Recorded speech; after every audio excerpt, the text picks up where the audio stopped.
So Kurt, what is SDI? It's the big unicorn in the room. We're doing SDI. We're doing SDI.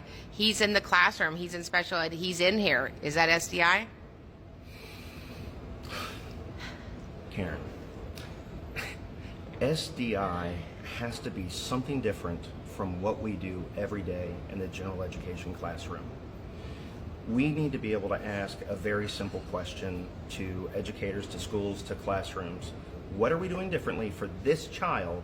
And is there any evidence, any research, is there anything out there that we do that would indicate we're doing something different?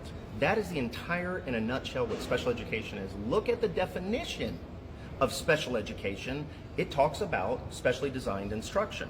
So if you cannot articulate what you're doing different for a child with autism who's in that classroom, and you can't say what strategies or approaches are being used and legitimately taught, then we're not providing SDI. And here's the other thing. The Council for Exceptional Children, they have what are called HLPs, high leverage practices, 21 effective practices. Look it up, gang. We've got them. They've been researched. They're excellent. We've got to start using what we have available to us and reach out for those supports. But do SDI, please. Is that everything? You know, Mitch had an incredible point, and he said you can bulletproof if you do some very simple things.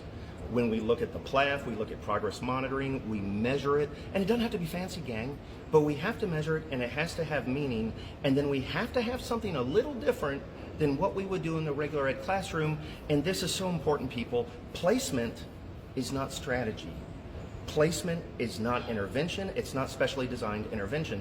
Because we have a child in resource does not mean we're providing SDI. It means we're providing a different, more restrictive setting for that child. So make sure you have a plan of attack. And also, I've just got to say it, gang, don't put teacher-made quizzes and tests, observation, and grades. That is not a form of measurement.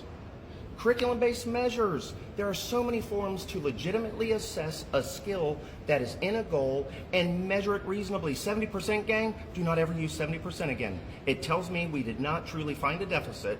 And 70%, guys, if we're saying that's a passing grade, that's why we used it, that's gen ed. That's a report card.